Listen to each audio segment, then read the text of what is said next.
بسم الله الرحمن الرحيم تلك الرسل فضلنا بعضهم على بعض منهم من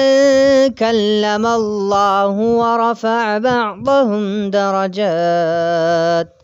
وآتينا عيسى ابن مريم البينات وأيدناه بروح القدس ولو شاء الله ما اقتتل الذين من بعدهم من بعد ما جاءتهم البينات ولكن اختلفوا فمنهم من آمن ومنهم من كفر ولو شاء الله ما اقتتلوا ولكن الله يفعل ما يريد يا أيها الذين آمنوا أنفقوا مما رزقناكم من قبل أن يأتي يوم لا بيع فيه ولا خلة ولا شفاعة والكافرون هم الظالمون الله لا إله إلا هو الحي القيوم لا تأخذه سنة ولا نوم له ما في السماوات وما في الأرض من ذا الذي يشفع عنده إلا بإذنه يعلم ما بين أيديهم وما خلفهم ولا يحيطون بشيء من علمه إلا بما شاء وسع كرسيه السماوات والأرض ولا يؤوده حفظهما وهو العلي العظيم لا إكراه في الدين قد تبين الرشد من الغي فمن يكفر بالطاغوت ويؤمن بالله فقد استمسك بالعروة الوثقى لا انفصام لها والله سميع عليم الله ولي الذين آمنوا يخرجهم من الظلمات إلى النور والذين كفروا أولياؤهم الطاغوت يخرجونهم من النور إلى الظلمات أولئك أصحاب النار هم فيها خالدون ألم تر إلى الذي حاج إبراهيم في ربه أن آتاه الله الملك إذ قال إبراهيم ربي الذي يحيي ويميت قال أنا أحيي وأميت قال إبراهيم فإن الله يأتي بالشمس من المشرق فأت بها من المغرب فبهت الذي كفر والله لا يهدي القوم الظالمين أو كالذي مر على قرية وهي خاوية على عروشها قال أنى يحيي هذه الله بعد موتها فأماته الله 100 عام ثم بعثه قال كم لبثت قال لبثت يوما أو بعض يوم قال بل لبثت 100 عام فانظر إلى طعامك وشرابك لم يتسنه وانظر إلى حمارك ولنجعلك آية للناس وانظر إلى العظام كيف ننشزها ثم نكسوها لحما فلما تبين له قال أعلم أن الله على كل شيء قدير وإذ قال إبراهيم رب أرني كيف تحيي الموتى قال أولم تؤمن قال بلى ولكن ليطمئن قلبي. قال فخذ 4 من الطير فصرهن إليك ثم اجعل على كل جبل منهن جزءا ثم ادعهن يأتينك سعيا واعلم أن الله عزيز حكيم. مثل الذين ينفقون أموالهم في سبيل الله كمثل حبة أنبتت 7 سنابل في كل سنبلة 100 حبة والله يضاعف لمن يشاء والله واسع عليم. الذين ينفقون أموالهم في سبيل الله ثم لا يتبعون ما أنفقوا منا ولا أذى لهم أجرهم عند ربهم ولا خوف عليهم ولا هم يحزنون. قول معروف ومغفرة خير من صدقة يتبعها أذى والله غني حليم. يا أيها الذين آمنوا لا تبطلوا صدقاتكم بالمن والأذى كالذي ينفق ماله رئاء الناس ولا يؤمن بالله واليوم الآخر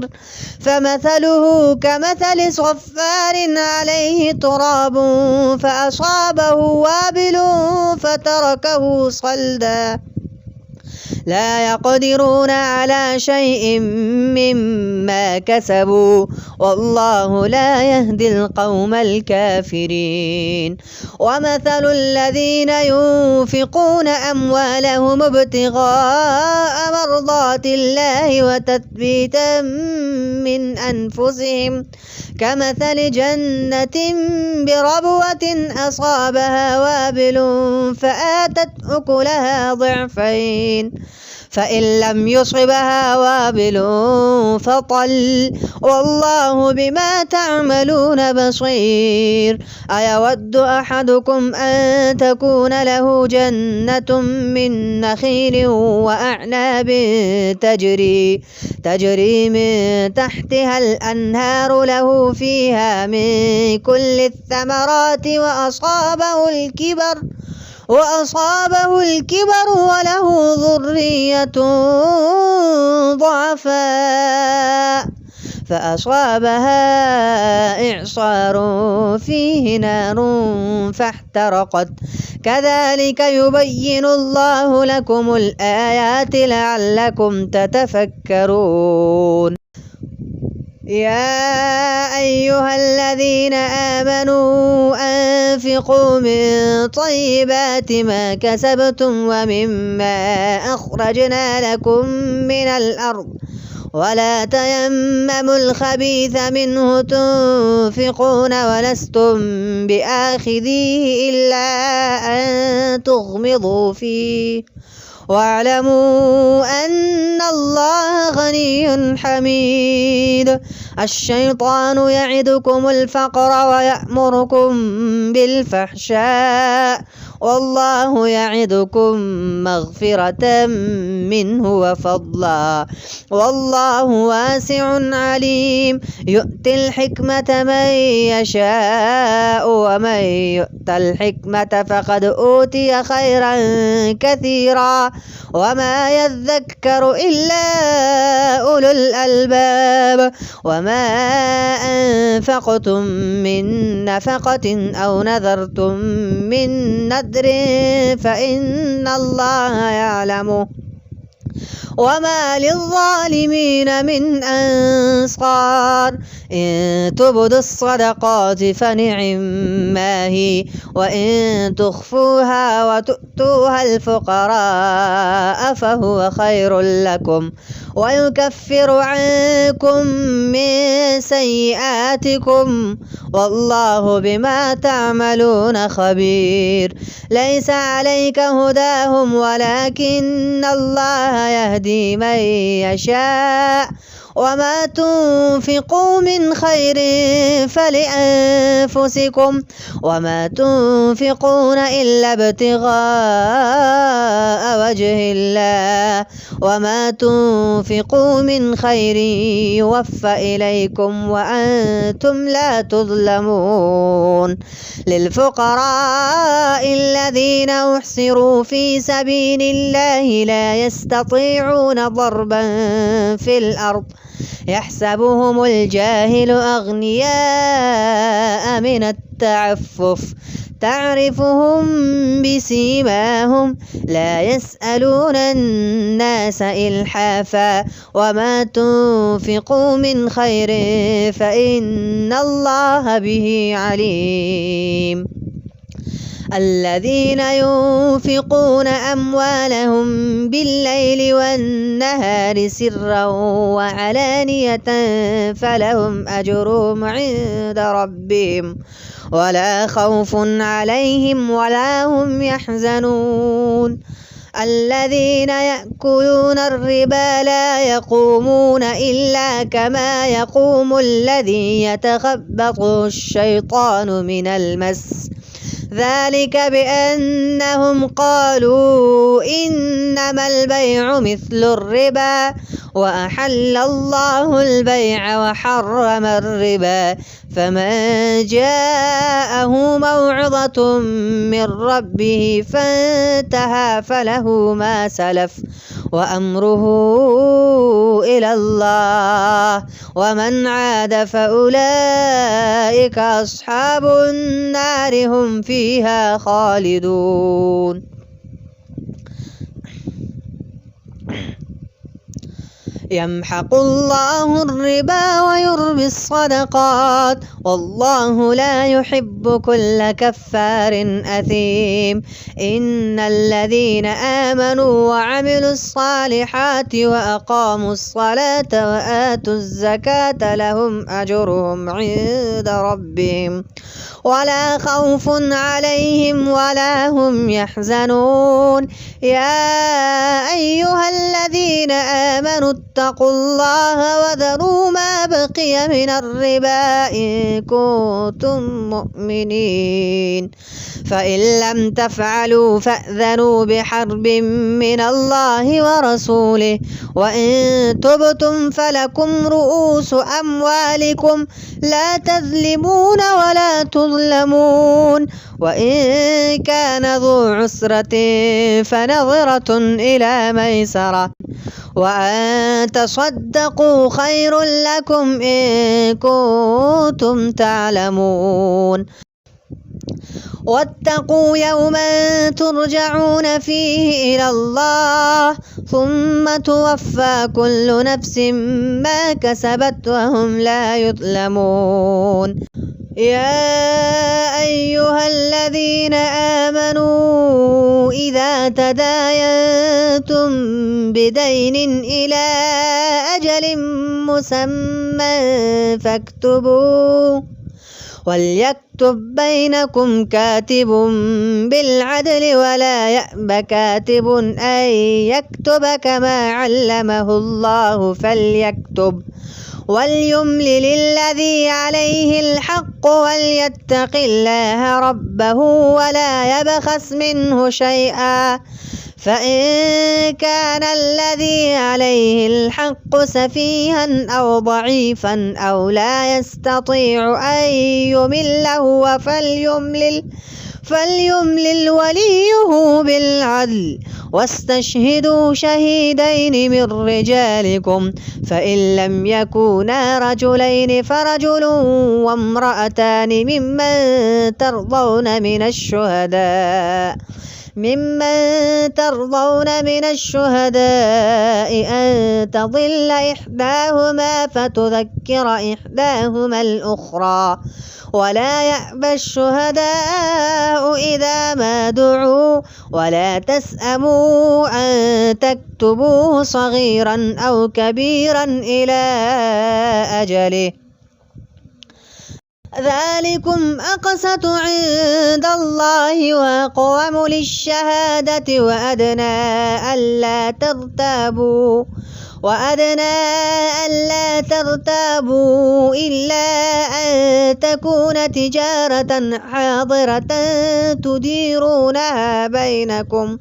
فليس عليكم جناح ألا تكتبوها وأشهدوا إذا تبايعتم ولا يضار كاتب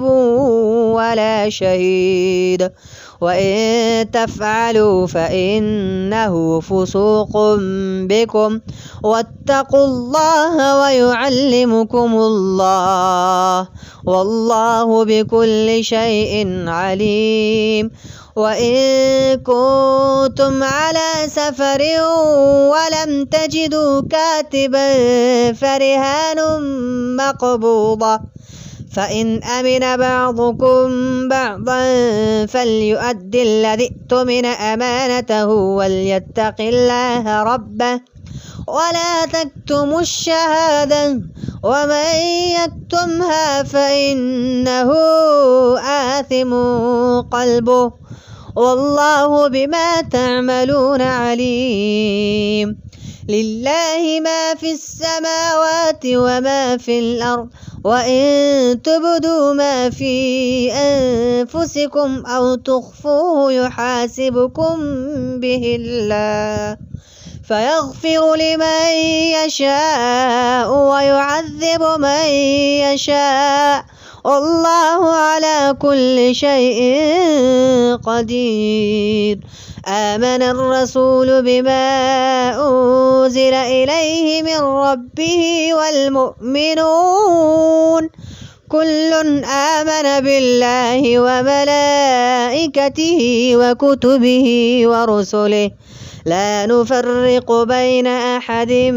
من رسله وقالوا سمعنا وأطعنا غفرانك ربنا وإليك المصير لا يكلف الله نفسا إلا وسعها لها ما كسبت وعليها ما اكتسبت ربنا لا تؤاخذنا إن نسينا أو أخطأنا ربنا ولا تحمل علينا إصرا كما حملته على الذين من قبلنا ربنا ولا تحملنا ما لا طاقة لنا به واعف عنا واغفر لنا وارحمنا أنت مولانا فانصرنا على القوم الكافرين بسم الله الرحمن الرحيم ألف لام ميم الله لا إله إلا هو الحي القيوم نزل عليك الكتاب بالحق مصدقا لما بين يديه وأنزل التوراة والإنجيل من قبل هدى للناس وأنزل الفرقان إن الذين كفروا بآيات الله لهم عذاب شديد والله عزيز ذو انتقام إن الله لا يخفى عليه شيء في الأرض ولا في السماء هو الذي يصوركم في الأرحام كيف يشاء لا إله إلا هو العزيز الحكيم هو الذي أنزل عليك الكتاب منه آيات محكمات هن أم الكتاب وأخر متشابهات فأما الذين في قلوبهم زيغ فيتبعون ما تشابه فيتبعون ما تشابه منه ابتغاء الفتنة وابتغاء تأويله وما يعلم تأويله إلا الله والراسخون في العلم يقولون آمنا به كل من عند ربنا وما يذكر إلا أولو الألباب ربنا لا تزغ قلوبنا بعد إذ هديتنا وهب لنا من لدنك رحمة إنك أنت الوهاب ربنا إنك جامع الناس ليوم لا ريب فيه إن الله لا يخلف الميعاد إن الذين كفروا لن تغني عنهم أموالهم ولا أولادهم من الله شيئا وأولئك هم وقود النار كدأب آل فرعون والذين من قبلهم كذبوا بآياتنا فأخذهم الله بذنوبهم والله شديد العقاب قل للذين كفروا ستغلبون وتحشرون إلى جهنم وبئس المهاد قد كان لكم آية في فئتين التقتا فئة تقاتل في سبيل الله وأخرى كافرة يرونهم مثليهم رأي العين والله يؤيد بنصره من يشاء إن في ذلك لعبرة لأولي الأبصار زين للناس حب الشهوات من النساء والبنين والقناطير المقنطرة من الذهب والفضة والخيل المسومة والأنعام والحرث ذلك متاع الحياة الدنيا والله عنده حسن المآب قل أنبئكم بخير من ذلكم للذين اتقوا عند ربهم جنات تجري من تحتها الأنهار خالدين فيها وأزواج مطهرة ورضوان من الله والله بصير بالعباد الذين يقولون ربنا إننا آمنا فاغفر لنا ذنوبنا وقنا عذاب النار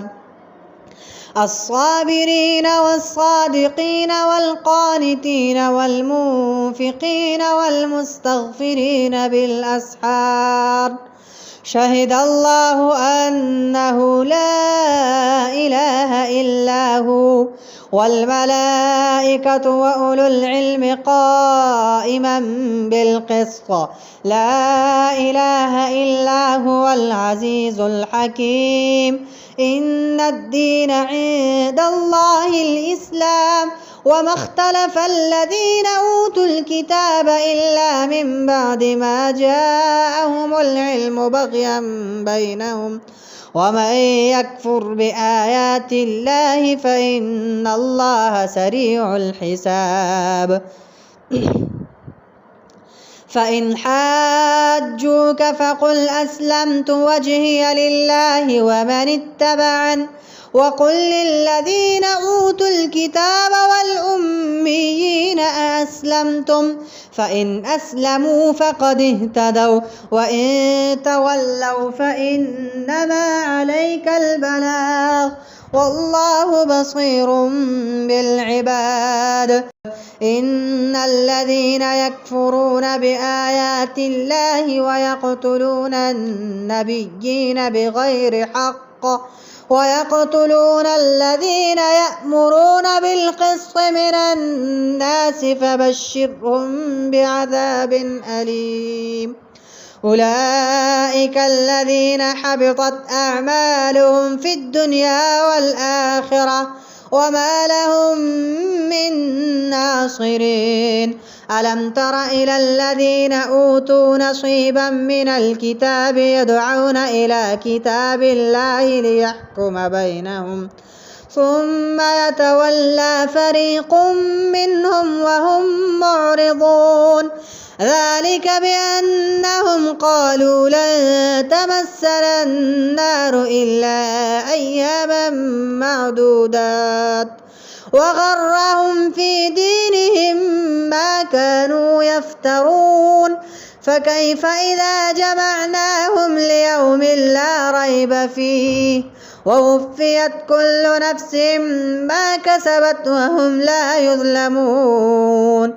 قل اللهم مالك الملك تؤتي الملك من تشاء وتنزع الملك ممن تشاء وتعز من تشاء وتذل من تشاء بيدك الخير إنك على كل شيء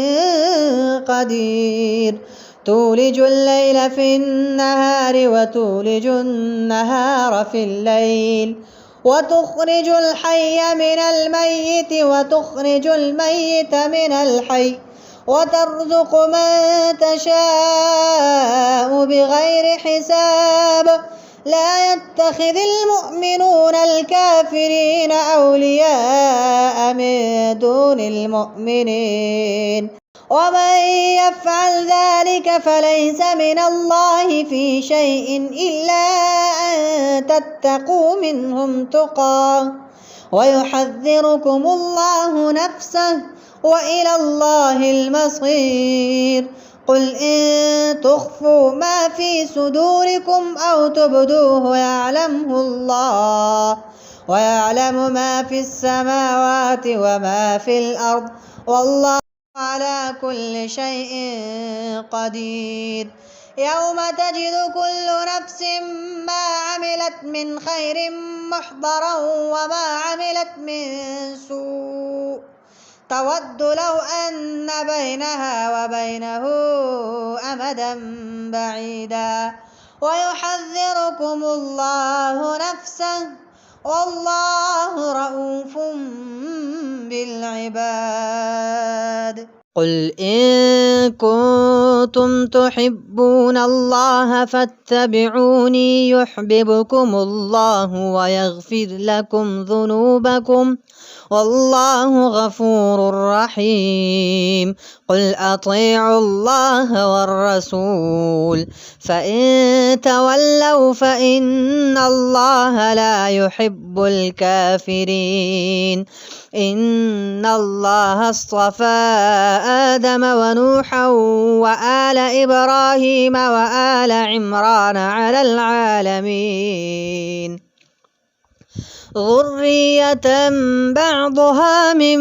بعض والله سميع عليم. إذ قالت امرأة عمران رب إني نذرت لك ما في بطني محررا فتقبل مني إنك أنت السميع العليم. فلما وضعتها قالت رب إني وضعتها أنثى والله أعلم بما وضعت وليس الذكر كالأنثى وإني سميتها مريم وإني أعيذها بك وذريتها من الشيطان الرجيم. فتقبلها ربها بقبول حسن وأنبتها نباتا حسنا وكفلها زكريا. كلما دخل عليها زكريا المحراب وجد عندها رزقا قال يا مريم أنى لك هذا قالت هو من عند الله إن الله يرزق من يشاء بغير حساب. هنالك دعا زكريا ربه قال رب هب لي من لدنك ذرية طيبة إنك سميع الدعاء فنادته الملائكة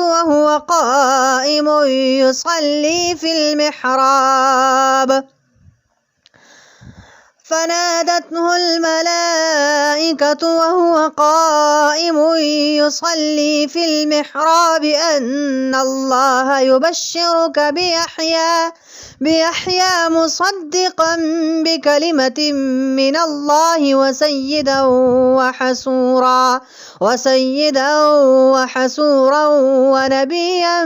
من الصالحين قال رب أنى يكون لي غلام وقد بلغني الكبر وامرأتي عاقر قال كذلك الله يفعل ما يشاء قال رب اجعل لي آية قال آيتك ألا تكلم الناس 3 أيام إلا رمزا واذكر ربك كثيرا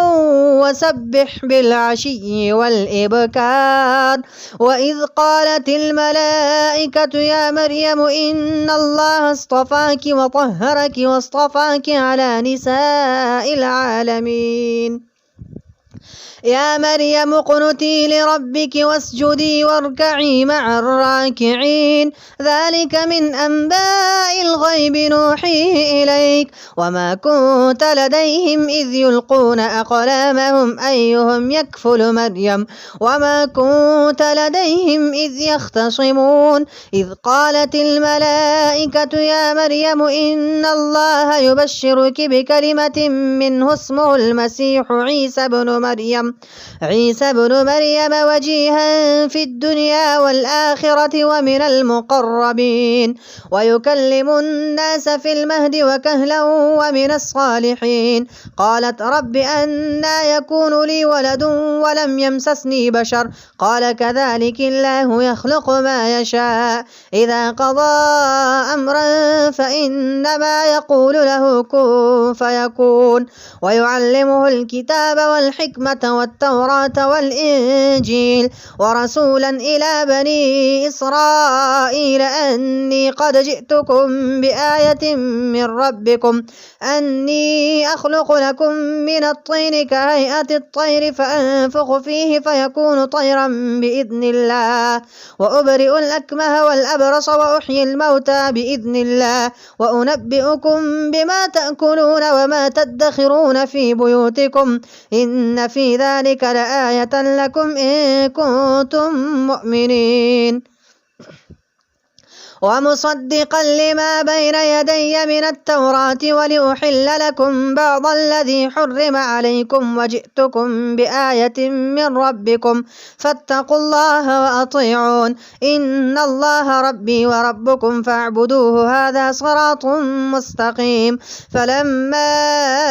أحس عيسى منهم الكفر قال من أنصاري إلى الله قال الحواريون نحن أنصار الله آمنا بالله واشهد بأننا مسلمون ربنا آمنا بما أنزلت واتبعنا الرسول فاكتبنا مع الشاهدين ومكروا ومكر الله والله خير الماكرين إذ قال الله يا عيسى إني متوفيك ورافعك إلي ومطهرك من الذين كفروا وجاعل الذين اتبعوك فوق الذين كفروا إلى يوم القيامة ثم إلي مرجعكم فأحكم بينكم فيما كنتم فيه تختلفون فأما الذين كفروا فأعذبهم عذابا شديدا في الدنيا والآخرة وما لهم من ناصرين وأما الذين آمنوا وعملوا الصالحات فيوفيهم أجورهم والله لا يحب الظالمين ذلك نتلوه عليك من الآيات والذكر الحكيم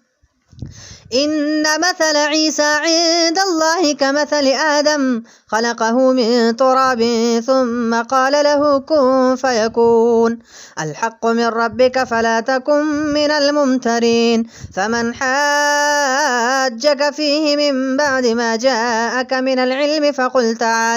فقل تعالوا ندع أبناءنا وأبناءكم ونساءنا ونساءكم وأنفسنا وأنفسكم ثم نبتهل فنجعل لعنة الله على الكاذبين إن هذا لهو القصص الحق وما من إله إلا الله وإن الله لهو العزيز الحكيم فإن تولوا فإن الله عليم بالمفسدين قل يا أهل الكتاب تعالوا إلى كلمة سواء بيننا وبينكم ألا نعبد إلا الله ولا نشرك به شيئا ولا يتخذ بعضنا بعضا أربابا من دون الله فإن تولوا فقولوا اشهدوا بأننا مسلمون يا أهل الكتاب لم تحاجون في إبراهيم وما أنزلت التوراة والإنجيل إلا من بعده أفلا تعقلون ها أنتم هؤلاء حاججتم فيما لكم به علم فلم تحاجون فيما ليس لكم به علم والله يعلم وأنتم لا تعلمون ما كان إبراهيم يهوديا ولا نصرانيا ولكن كان حنيفا مسلما وما كان من المشركين إن أولى الناس بإبراهيم للذين اتبعوه وهذا النبي والذين آمنوا والله ولي المؤمنين ودت طائفة من أهل الكتاب لو يضلونكم وما يضلون إلا أنفسهم وما يشعرون يا أهل الكتاب لم تكفرون بآيات الله وأنتم تشهدون يا أهل الكتاب لم تلبسون الحق بالباطل وتكتمون الحق وأنتم تعلمون وقالت طائفة من أهل الكتاب آمنوا بالذي أنزل على الذين آمنوا وجه النهار واكفروا آخره لعلهم يرجعون ولا تؤمنوا إلا لمن تبع دينكم قل إن الهدى هدى الله أن يؤتى أحد مثل ما أوتيتم أو يحاجوكم عند ربكم قل إن الفضل بيد الله يؤتيه من يشاء والله واسع عليم يختص برحمته من يشاء والله ذو الفضل العظيم ومن أهل الكتاب من إن تأمنه بقنطار يؤده إليك ومنهم من إن تأمنه بدينار لا يؤده إليك إلا ما دمت عليه قائما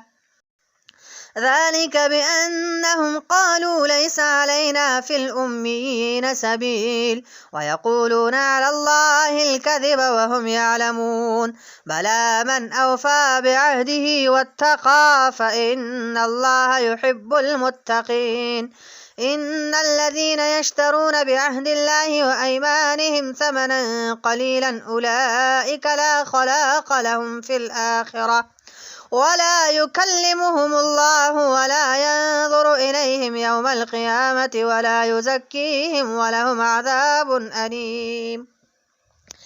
وإن منهم لفريقا يلوون ألسنتهم بالكتاب لتحسبوه من الكتاب وما هو من الكتاب ويقولون هو من عند الله وما هو من عند الله ويقولون على الله الكذب وهم يعلمون ما كان لبشر أن يؤتيه الله الكتاب والحكم والنبوة ثم يقول للناس كونوا عبادا لي من دون الله ولكن كونوا ربانيين بما كنتم تعلمون الكتاب وبما كنتم تدرسون ولا يأمركم أن تتخذوا الملائكة والنبيين أربابا أيأمركم بالكفر بعد إذ أنتم مسلمون وإذ أخذ الله ميثاق النبيين لما آتيتكم من كتاب وحكمة ثم جاءكم رسول مصدق لما معكم لتؤمنن به ولتنصرنه قال أأقررتم وأخذتم على ذلكم إصري قالوا أقررنا قال فاشهدوا وأنا معكم من الشاهدين فمن تولى بعد ذلك فأولئك هم الفاسقون أفغير دين الله يبغون وله أسلم من في السماوات والأرض طوعا وكرها وإليه يرجعون قل آمنا بالله وما أنزل علينا وما أنزل على إبراهيم وإسماعيل وإسحاق ويعقوب والأسباط وما أوتي موسى وعيسى والنبيون من ربهم لا نفرق بين أحد منهم ونحن له مسلمون ومن يبتغ غير الإسلام دينا فلن يقبل منه وهو في الآخرة من الخاسرين كيف يهدي الله قوما كفروا بعد إيمانهم وشهدوا أن الرسول حق وجاءهم البينات والله لا يهدي القوم الظالمين أولئك جزاؤهم أن عليهم لعنة الله والملائكة والناس أجمعين خالدين فيها لا يخفف عنهم العذاب ولا هم ينظرون إلا الذين تابوا من بعد ذلك وأصلحوا فإن الله غفور رحيم إن الذين كفروا بعد إيمانهم ثم ازدادوا كفرا لن تقبل توبتهم وأولئك هم الضالون إن الذين كفروا وماتوا وهم كفار فلن يقبل من أحدهم ملء الأرض ذهبا ولو افتدى به أولئك لهم عذاب أليم وما لهم من